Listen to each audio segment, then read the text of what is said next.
March 14, 2022 ரஷ்யாவுடைய லிப்பெட்ஸ் மாகாணத்தில் ஒரு பெரும் பரபரப்பு. அங்கே ஒரு ஒதுக்குப்புறமான பகுதியில் நிறுத்தி வைக்கப்பட்டிருந்த ஒரு அபேண்டன்ட் கார், அதாவது ஒரு பழைய காருடைய டிக்கியில ஒரு சூட்கேஸ் இருந்தது. அந்த சூட்கேஸை திறந்து பார்த்த போலீசாருக்கு பயங்கரமான அதிர்ச்சி. அந்த சூட்கேஸ்க்குள்ள 22 வயதே மதிக்கத்தக்க ஒரு பெண்ணுடைய சடலம் அழுகிய நிலையில கிடந்தது. அதுவும் முற்றிலுமாக அழுகிய நிலையில வெறும் எலும்பு கூடாக தான் கிடைச்சது அந்த சடலம் அப்படின்னு சொல்லப்படுது. இந்த சடலத்தை எடுத்து விசாரிக்க ஆரம்பிச்ச போலீசாருக்கு அடுத்த அதிர்ச்சி காத்திருந்தது. அது என்ன அப்படின்னா, இந்த சடலம் சுமார் 300 மைலுக்கு அப்பால் வாழ்ந்து கொண்டிருந்த கிரேட்டா வெட்லர் அப்படிங்கிற ஒரு பெண்ணுடைய சடலம் அது அப்படிங்கிறது தெல்ல தெளிவாக தெரிந்தது போலீசாருக்கு. ஏன் அப்படின்னா, ஏற்கனவே இந்த பெண்ணை காணவில்லை அப்படிங்கிற கேஸை போலீசார் விசாரித்து வந்தாங்க. ரஷ்யா முழுவதும் இந்த பெண் காணாமல் போனது பயங்கர பரபரப்பை ஏற்படுத்துச்சு.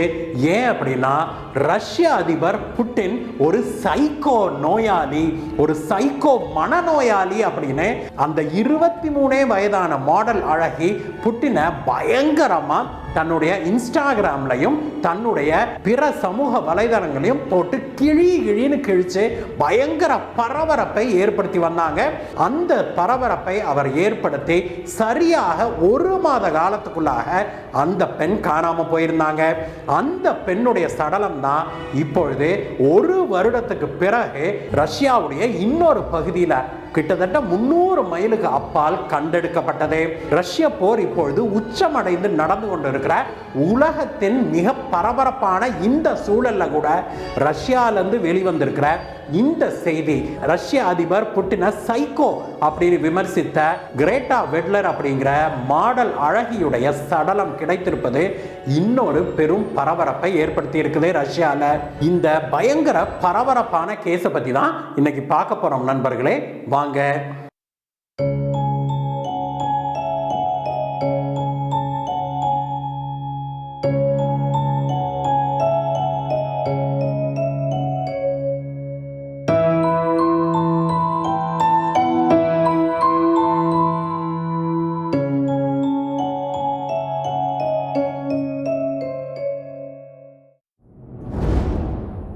ஜனவரி 2021 ரஷ்யாவுடைய மிக நெருங்கிய நாடாகவும் அண்டை நாடாகவும் விளங்குகிற பெலாருஸ்ல அப்பொழுது பயங்கரமான அரசியல் பிரச்சனை ஓடிக்கொண்டிருந்தது. அங்க இருக்கிற அரசியல் சூழல்ல புட்டின் அவர்கள் தலையிட்டு பயங்கரமான பிரச்சனை செய்து கொண்டிருந்த காலகட்டம் அது. அந்த காலகட்டத்தில் ரஷ்யாவில் வாழ்ந்து கொண்டிருந்த 23 வயதான ஃபேமஸான ஒரு மாடல் அழகி தான் கிரேட்டா வெட்லர். அவர் அந்த சமயத்தில் ரஷ்ய மக்கள் பலரும் பெலாருஸ்ல புட்டின் செய்வது தவறு அப்படின்னு விமர்சித்து கொண்டிருந்ததை போல இவரும் விமர்சித்தாரு. ஏற்கனவே கிரேட்டா வெட்லர் அந்த நாட்டில் ரஷ்யாவில் ஒரு பிரபலம் அப்படிங்கிறத நாம் இங்க குறிப்பிட வேணும். ஒரு பயங்கர ஃபேமஸான ஒரு மாடல் அழகி. அந்த பெண் தன்னுடைய சமூக வலைதளங்கள்ல, குறிப்பாக தன்னுடைய இன்ஸ்டாகிராம்ல ரஷ்ய அதிபர் ஒரு சைக்கோ மனநோயாளி, அவரிடம் நாம நியாயத்தை எதிர்பார்க்க முடியாது, அவர் ஒரு பைத்தியக்காரர் அப்படின்னு பயங்கரமாக விமர்சித்து வந்தாரு. இது குறித்து கிரேட்டா வெட்லர் தன்னோட போஸ்ட்ல என்ன சொன்னாரு அப்படின்னா, சின்ன வயசுலேயே புட்டின் நிறைய அவமானங்களை சந்திச்சிருக்கிறாரு. அவரது உடல் வாகினால் அந்த அவமானங்களை அவரால் எதிர்கொள்ள முடியவில்லை. இதனால அவர் சட்ட கல்லூரியிலிருந்து வெளியேறி தேசிய பாதுகாப்பு முகமை, அதாவது USSR இருந்த சோவியத் ரஷ்யாவின் உளவு நிறுவனமான KGBல இணைந்தாராம். புட்டினுக்கு சிறு வயதிலிருந்தே இருட்டை கண்டால் பயமாம், அந்நியர்களை கண்டால் பேசுவதற்கு பயம், இப்படி பல பிரச்சனைகள் அவரை ஆட்கொண்டதாக இந்த பெண்மணி எழுதியிருக்கிறாரு. அது மட்டும் இல்லாம உளவு நிறுவனத்துல பலவிதமான ட்ரைனிங் கொடுப்பாங்களாம். அதுல ஒரு மிக முக்கியமான ட்ரைனிங் என்ன அப்படின்னா, ஒரு ஹெவியான பொருளை, துப்பாக்கின்னு வச்சுக்கோங்களேன், அந்த ஹெவியான பொருளை இந்த கையிலேயே எந்நேரம் தூக்கிக்கிட்டே நடக்கணுமா. அதனால தான் KGBல பணியாற்றியவர்கள் பெரும்பாலானவர்கள் பார்த்தீங்க அப்படின்னா இந்த கையை இப்படியே வச்சிருப்பாங்களாம். அவங்க நடக்கும்போது இந்த ஒரு கையை மட்டும்தான் அவங்க வீசுவாங்களாம். புட்டின் நடக்கும்போது பார்த்தோம் அப்படின்னா அவர் இந்த கையை இப்படியே வச்சிருப்பாரு, இந்த கையை மட்டும்தான் வீசிக்கொண்டு நடப்பார். இது கேஜிபியில கொடுக்கப்பட்ட ட்ரைனிங் உடைய விளைவு அப்படின்னு அந்த பெண்மணி உட்பட பலரும் ஏற்கனவே சொல்லியிருக்கிறாங்க. கேஜிபி புட்டின் போன்ற மனநிலை சற்று ஸ்திரமற்றவர்களை தான் தேர்ந்தெடுக்குது. அவர்களுக்கு அச்சம் என்றோ பயம் என்றோ பிறகு இருக்காது, யாரை கண்டும் கரிசனம் வராது. அப்படிப்பட்ட ஒரு கொடூரமான மனநிலைக்கு அவர்கள் தள்ளப்படுவார்கள் இந்த கேஜிபியோடைய ட்ரைனிங்ல. அப்படித்தான் புட்டினும் தள்ளப்பட்டிருக்கிறாரு. அதனால அவர் கொடூரமாக மனநிலை பாதிக்கப்பட்ட நிலையில இருக்கிறாரு. இவர் ஒரு சைக்கோபத், அதாவது இந்த சீரியல் கில்லர்லாம் இருப்பாங்க இல்லையா, அந்த மாதிரியான ஒரு மனநிலையை கொண்டவர் அப்படின்னா பயங்கரமான விமர்சனத்தை இந்த மாடல் அழகி கிரேட்டா வெட்லர் தன்னுடைய சமூக வலைதளங்கள்ல பதிவிட்டு வந்தாங்க. இது ரஷ்யா மட்டுமல்ல, பெலாருஸ், யுக்ரைன் உள்ளிட்ட பல நாடுகளிலும் பெரும் பரபரப்பாக இது பகிரப்பட்டு வந்தது. இப்படிப்பட்ட விமர்சனங்களை இந்த பெண்மணி எழுப்பி சரியா ஒரு மாதத்துக்கு பிறகு இந்த பெண்மணி திடீர்னு மாயமாகிறாங்க, காணாம போயிடுறாங்க. இந்த பெண்மணி எங்க இருக்கிறாங்க, என்ன ஏதுங்கிறது யாருக்குமே தெரியவில்லை. அவங்களுடைய பெற்றோர்கள், அவங்களுடைய சுற்றத்தார்கள், அவங்களுடைய க்ளோஸ் ஃப்ரெண்ட்ஸ் உட்பட யாருக்குமே இந்த பெண்மணி எங்க இருக்கிறாங்கன்னு தெரியல. ஆனால் நேரத்துக்கு டான்னு அந்த பெண்ணுடைய சமூக வலைதளங்கள்ல மட்டும் போஸ்ட் வந்துகிட்டே இருந்தது. அதனால இந்த பெண்மணி எங்கேயோ ஒரு பக்கம் சேஃபா இருக்கிறாங்க அப்படின்னு அவங்களுடைய குடும்பத்தாரே நம்பினாங்க அப்படின்னா பார்த்துக்கோங்களேன். பிப்ரவரி 2021 கிரேட்டா வெட்லருடைய இன்ஸ்டாகிராம்ல எல்லாம் தொடர்ந்து தினசரி அவரை பற்றிய போஸ்டுகள்லாம் தொடர்ந்து வந்துகிட்டே இருந்தது. அதனால அவர் எங்கோ ஒரு பக்கம் இருந்துகிட்டு போஸ்ட் போடுறாரு அப்படின்னா அவருடைய குடும்பத்தார் உட்பட எல்லாருமே நம்பினாங்க இல்லையா.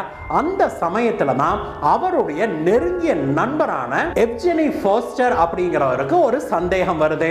எவ்ஜெனி ஃபோஸ்டர் அப்படிங்கிறவர் அவருடைய ஆண் நண்பர். அவர் யுக்ரைன்ல கார்கிவ்ல வாழ்ந்து வந்தாரு.